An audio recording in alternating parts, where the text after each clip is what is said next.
Chapter 6. Time had been passing much too quickly for Fluttershy.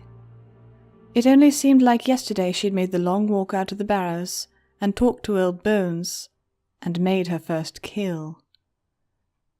In only 3 weeks, she'd taken at least 20 just like him, old, exhausted, and terribly tired of everything.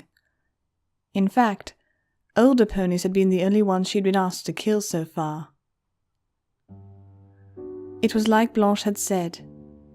After some time, you start getting used to the jobs you're given. Even so, she hadn't totally adjusted. Walking through the town square and watching ponies pull their scarves tighter around their necks when she moved past always made her uncomfortable. Fluttershy's list never ran out of victims either. Every time she brought a pony into the Ever, another name would pop up on the bottom of her list. Somewhere, in the back of her mind, Fluttershy had desperately hoped that she'd run out of victims, and that maybe the Ever would let her stop being death. It was abundantly clear now that that wasn't the case. And all the while, Twilight and the rest of the elements had been hard at work. Twilight's letter had been emphatic, and thankfully, Celestia hadn't shot her down like last time. Even so, Celestia had regretfully informed Twilight that she wouldn't be able to see her for another month, and that had been 2.5 weeks ago. Fluttershy couldn't take the anticipation. Even when she was on assignments, it was all she could think about.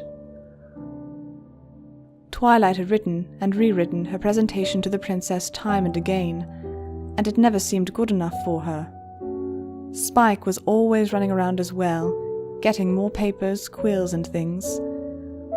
Whatever she came up with, Fluttershy knew it would be perfect. Pinkie had decided to make a celebration cake way in advance, and had been getting a recipe put together. By the looks of it, it was going to be huge, hilariously so. Dash had taken a lot of convincing once she'd found out what the topic of discussion was, but they'd helped her come around. She was going to give Fluttershy heck when she made it back, but at least she was on board, though she hadn't been doing much to help. She'd mostly been managing the weather, lazing around on clouds, and making idle conversation in the square. She was probably still trying to forget about everything. Applejack hadn't been doing much besides working. The farm needed tending to, even as the days passed and the elements got ever closer to their appointment with the princess.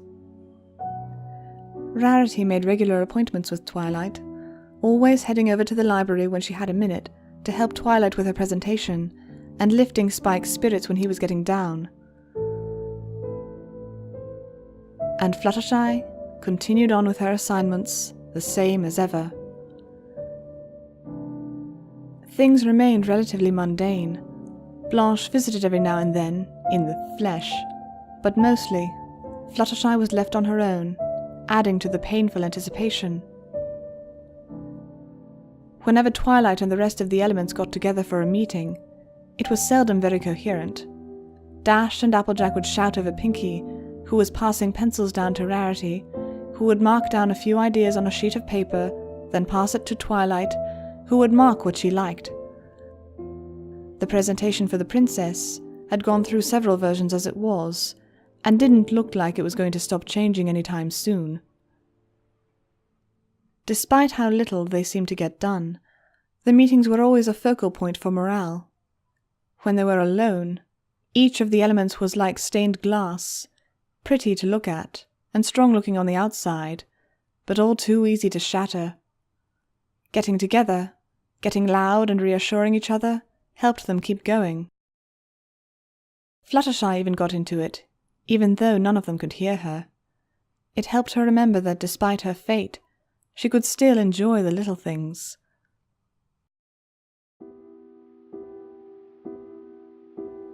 When Fluttershy awoke from her slumber, she gave a powerful yawn and stretched deeply, looking out the window of her house.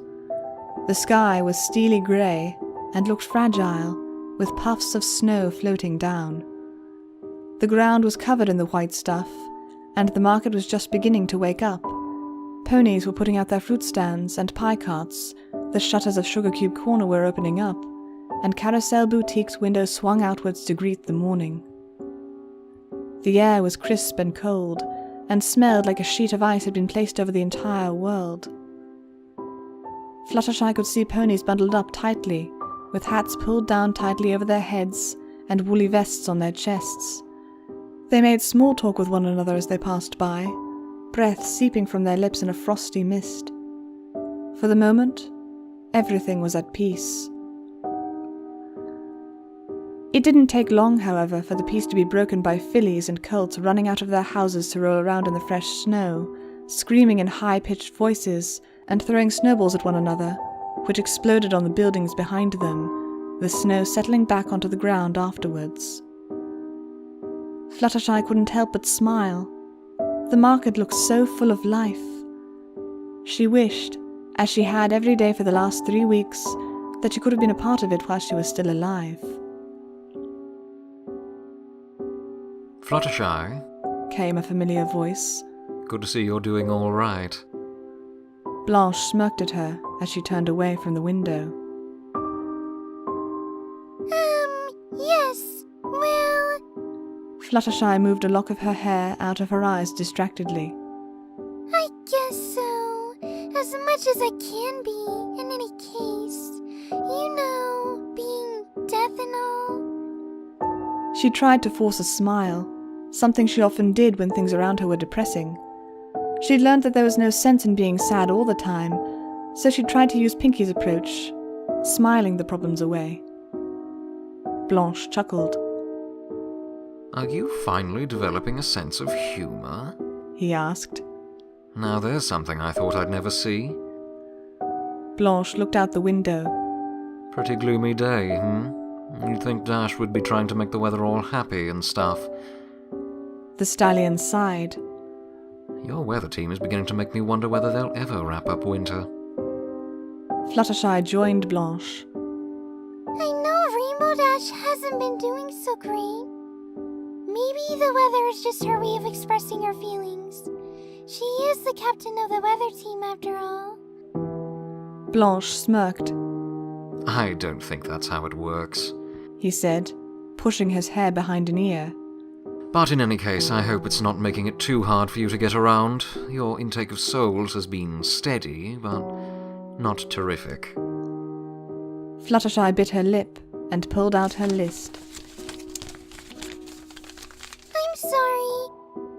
It's just that, well, it can be hard to get around.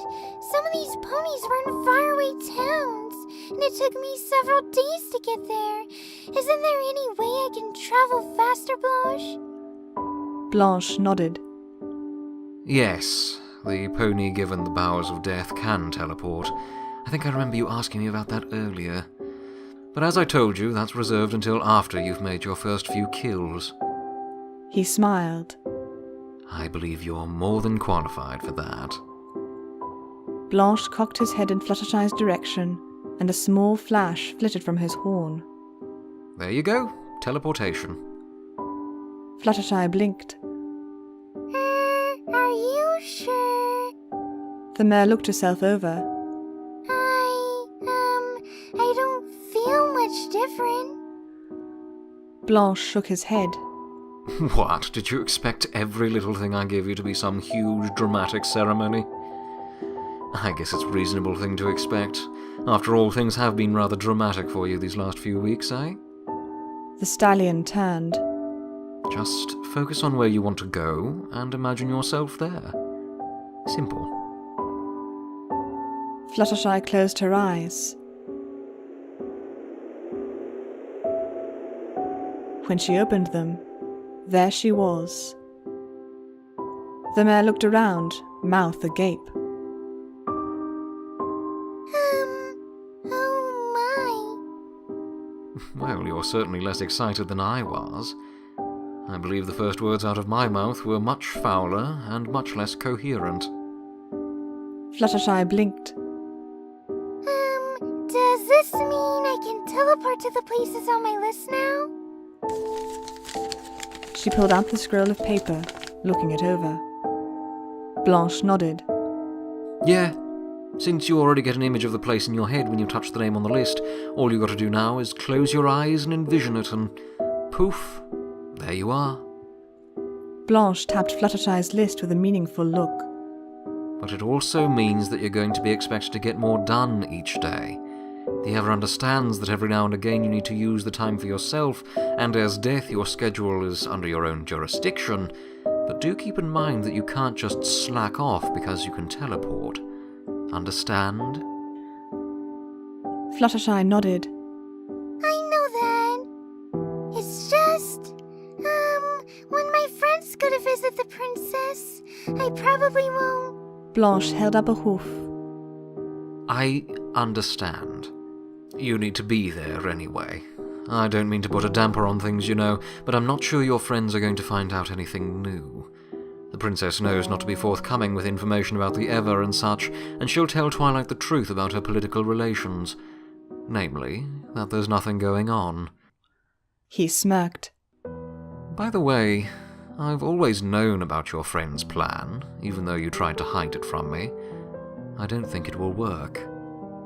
Fluttershy sighed. I know. I knew that as soon as Twilight came up with her plan. But I'm hoping it'll put them on the right track. Hopefully when Princess Celestia can't help them, Twilight will start to think more about the Ever. If I know her as well as I think I do, I know she will. Blanche's smirk faded slowly, and his eyes grew hard. I don't think you realize, Fluttershy. He swept a hoof towards the ceiling. I've told you before that the Ever is a power that even I don't understand still, and I'm a part of it. You need to focus on your job, not these hopes that your friends are going to get it together, defeat the Ever, and myself, I'd assume you're hoping, and make everything better. It's not going to happen. Fluttershy didn't respond, and Blanche flew back up into the Ever, one last thing echoing in the room. Ponies have tried before, you know. And then he was gone. Fluttershy looked out the window at the grey sky, the angry, fragile clouds scudding along the sky slowly, puffs of snow floating down from them. She could almost see Twilight and Spike bustling around the square, Rarity designing outfits fit for them to address the princess, Pinky baking that celebration cake. Blanche was wrong. Fluttershy knew it. He had to be wrong. The mare produced her list from her long hair with a frown, looking over it. She hadn't actually made a kill in the last few days. Her friend's preparations had been so heated in that space of time that she hadn't wanted to miss any of it. But with things on the back burner for the elements as of late, Fluttershy knew it was time to get back to work. Looking over her list, Fluttershy noticed one odd name at the top. The rest of the names were generically old, Rusty Hooves, Blind Eye, etc. But there was one, the next pony on her list, that seemed not to fit in with the others. Little Mint. Fluttershy bit her lip, looking around the room, as if she expected to see Blanche standing there. Little Mint, Little Mint. Fluttershy tried to think. Had she heard of a pony with that name before? She decided that no, she hadn't. It certainly didn't sound like an older pony. But Fluttershy tried to remain hopeful. She'd met an old man named Jellybean some weeks ago, so maybe it was just an odd name that had carried into older age. Fluttershy placed a hoof on the scroll and closed her eyes, biting her lip as her mind was carried away to the pony's location. It looked like a small house, off in the direction of Huffington, but not quite inside the city. Fluttershy couldn't blame them. Huffington was less than ideal, to say the least. The mare tucked the scroll back into her hair with a worried look. Whoever this mare was, she'd come under unfortunate circumstances. rolled by a hay cart on the main strip. Apparently it had broken several of her ribs and punctured a lung, the other lung barely hanging on. Poor thing. Fluttershy knew she would be happy to see her, tragic as the circumstances were. Closing her bedroom door behind her, Fluttershy thought about what the mare would say to her. The last one was pleasant enough. "Dearie," she'd said, "I don't mean to be rude, but please, I'm ready to go." And she went, with no trouble. Thankfully, Fluttershy didn't have to go into Huffington proper. The amount of scum and villainy in that city made her cringe the last time she'd had to. Coming upon the huge house in which her victim was resting, Fluttershy felt a shiver run down her spine. Something didn't seem right about all this. Maybe it was the rain pouring down around her, edges of the sun shining around the light grey clouds, making everything seem so gloomy.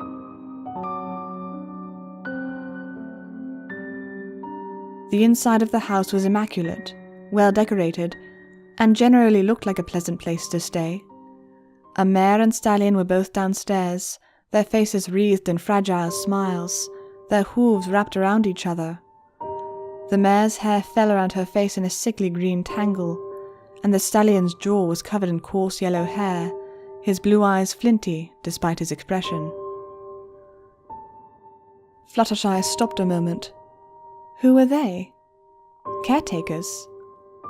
A thought, one that had been gnawing at the back of her mind, started to push itself to the fore.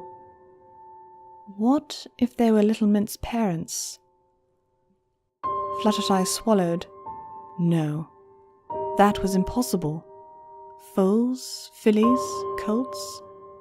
They were the precious little ones. They couldn't possibly. Fluttershy put the thought out of her mind. It couldn't be true. The stairs seemed to take forever, with the horrible reality Fluttershy refused to face growing closer and closer. Downstairs, she heard the mare complain about a chill in the air, a thump as the stallion closed the window for her. Fluttershy didn't want to cause any stir, and zapped herself through the doorway which she knew led into the victim's room. It was a nice enough room. Floral wallpaper, one window across from the door which looked out over a garden, a small end table next to a four-poster bed. The covers of the bed, spotted with flowers, were pulled up over a form, the nose of which tinted the fabric. Fluttershy's stomach tied itself in an icy knot. It looked so brittle. No, She thought. no, I'm going to pull back these covers, and it's going to be a lovely old mare smiling up at me, thanking me for coming. The mare walked across the room, her breath growing shorter with every step, and placed a hoof on those covers, pulling them back gently. A pair of watery green eyes stared up at her, tiny and innocent. "You're not my mom?" Fluttershy felt the earth shake underneath her. It was a filly, just a few years older than the Cutimark Crusaders. She tried to speak, but her throat was going dry. No, She stammered. I'm not. The filly coughed, squeaking with pain. Then who are you? She asked. Why are you in my house? I'm tired. I told Mom and Dad that I wanted to sleep. Fluttershy blinked, trying to shake an encroaching darkness from her mind which threatened to knock her out, like old Bones's death had. She swallowed and licked her lips. I'm Death, Little Mint, and I'm here to take you to the Ever. As the filly's mouth dropped, her hair, the same sickly shade as her mother's, fell over one of her eyes. But Mom and Dad said I was getting better. Whoever you are, really, just leave me alone. She coughed and pointed to the door with a hoof. How? Fluttershy didn't know what to do. She couldn't kill a filly, could she? It didn't make any sense. She was just getting started on her life. There was too much of it left to live to take her now. Fluttershy felt weak, like she was going to fall and shatter into a million pieces.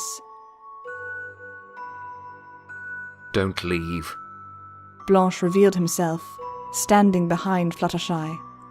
Fluttershy, she has to go. Take her. Fluttershy stammered, looking into the stallion's unforgiving eyes. But she's just a filly. How can I do that to her? Who are you talking to? Mint asked, raising an eyebrow. You can and you will, because you're death. It's your job to do the will of the Ever, not to question it. Fluttershy's mouth moved a few times, but no words came. She turned back to Mint. Those watery eyes of hers still had so much to see. She probably hadn't even been in love. Are you gonna leave, miss? Mint asked again. I don't mean to be rude, but my Mum and Dad said I wasn't supposed to get visitors until I was all better. Don't. Blanche repeated. You're not leaving until you take her. She has to go. There aren't any exceptions. The stallion narrowed his eyes. It's terrible, it's wrong, and there's nothing good about it, I know. But that doesn't change the way things have to be. Sometimes things happen like this, Fluttershy. It's not our job to understand it. Fluttershy felt trapped. Blanche, just go. Please. I need to do this on my own. She barely knew what she was even saying. All she knew was that she didn't need both of them telling her what to do. Very well, Blanche said, rising up to the ceiling. but remember, you can't leave without sending her soul to the Ever. Fluttershy turned back to Mint. I'm sorry. Her voice was hardly a whisper. I know your mother and father tried very hard to make things better for you, but you have to go. Fluttershy tried to bite back the tears welling up in her eyes. You have to go. There's nothing any pony can do. Mint stared at Fluttershy a few moments. You're serious, aren't you? She said, sitting up with a pained groan. She looked down and away. I hoped you were just some pony playing a really mean trick on me. My parents said they were going to the store. I thought you'd snuck in. They told me they were going to buy something that would make me stop hurting all the time. I'm just kind of tired of all the hurting. Fluttershy swallowed hard. Your parents are downstairs, Min. They both look very worried. I know they are. The filly responded. They have been for a long time. I got hit by that hay cart a month ago. She looked out the window. The stallions pulling it were going too fast. It's their fault I'm like this, you know. My parents just wanted to take me into town to get some food and stuff, and this happened. I don't remember much after that until I woke up. Fluttershy pulled her cloak up over her head, trying to shield the filly from the hurt in her face. I understand. I'm sorry it happened to you. I know you don't want to go. Mint shook her head, taking a deep breath to steady her voice. No. I mean, my parents told me all about death after our cat died, but they told me that for a little filly like me, it was really far off. I didn't think something like this was going to happen, especially not to me. She laughed. The sound was terribly forced. They were always telling me, Mint, You're too smart for your own good. I guess they were right. A day or two after I woke up, something kept telling me I was going to see you sooner or later. Even when they kept saying, don't worry, we'll promise you're going to get better. But I'm not. Mint pulled the covers up against her chin. And I guess, well, I knew that. I'm almost done being a filly, you know. Or I guess I was. Just 2 more years, I think. Don't really matter now, though, I guess. Mint turned back from the window. So, you're sending me to the Ever, right? My parents told me about that place, but they always said it didn't really exist, that it was just a story old ponies passed around. The filly licked her lips nervously. Is it nice? Do I get to say goodbye to my parents? Is the Ever pretty? Fluttershy yanked the hood down as far as she could get it. Yes. She murmured, her voice breaking. I'm told it's a wonderful place, and the ponies who go there get anything they want. And your parents? They wouldn't be able to see Mint's soul exiting her body, nor would they see Fluttershy taking it. You can say goodbye, but don't mention me. Mint nodded. It's kind of funny. I never expected to see Death, and I never thought she'd be so nice looking. Thank you! Fluttershy squeaked. Mint leaned down from her bed and tapped the floor. They'll be up in a sec. Does it hurt? Fluttershy only shook her head. Mint, dear? Came the mare's voice as the door swung open and the parents entered. Mint, is everything all right? They knelt down by her bedside. Is there anything we can get you, Johann? We just got back from the store. Her father said, taking one of her hooves.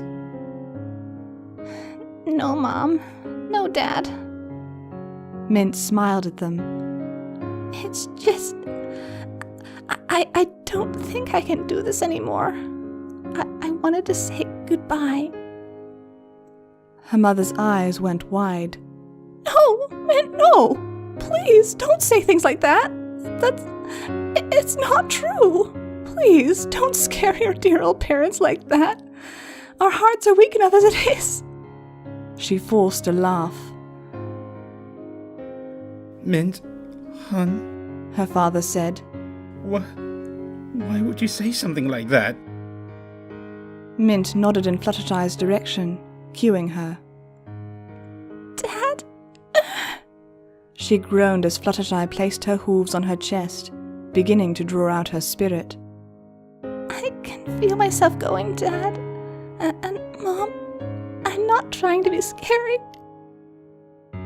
Tears started to flow from all 3 ponies' eyes, and Fluttershy's cheeks were getting wetter by the moment, her eyes obscured by her hood. I just wanted to tell you both, since I can't go on much longer, that I'm sorry. Her mother had her eyes covered with an arm, sobbing uncontrollably, so her father asked, For what, Mint? There's nothing for you to be sorry about. You're the perfect daughter. Mint shook her head. No, I'm not. Remember when the carpet got burned up? The one we got from Grandma? That wasn't the cat. It was me. I am sorry. She pitched up against Fluttershy's hooves. Her mother collapsed onto the bed. Her father stammered, gripping her hoof more tightly. It's okay, honey. You were just a little foal. I understand. He sniffed, kissing her on the cheek. We forgive you.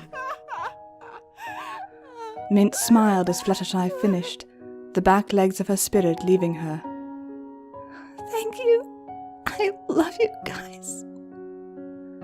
Her head tilted to one side, resting softly against the pillow. Her father's grip on her hoof grew tighter as he looked down at the floor, entire body heaving. Well, I guess we go now, huh? Unless there was anything else? I'm sorry that I kinda made a scene. Fluttershy shook her head and pointed up at the ceiling. Bright rays of light shone out from it. Mint looked up at it and smiled. Oh, all right. See you later, miss. She floated up towards it, her body still warm on the bed, and her parents in ruins. As her head entered the Ever, she gasped. It is pretty. And then she was gone. Fluttershy had no idea how she made it back to her house, but she fell onto her bed, eyes glazed over. Her hood slipped back over her ears, pink hair lying around her in a disheveled wave. She couldn't believe what she'd just done. That was kinda rough, eh, Kate? Came Blanche's voice. I know the feeling. My first time doing something like that was pretty rough too. Fluttershy said nothing. Come on, kid, you can't let this kill you. It's going to happen a lot more than once while you're deaf. Fluttershy said nothing. Fine, whatever, I tried. Blanche shook his head. Be that way. I'm tired of seeing you mope around all the time. But if you're not even going to try to be happy, then I'm not going to try to help you be happy. So whatever. He poofed away, leaving Fluttershy alone. Fluttershy said nothing.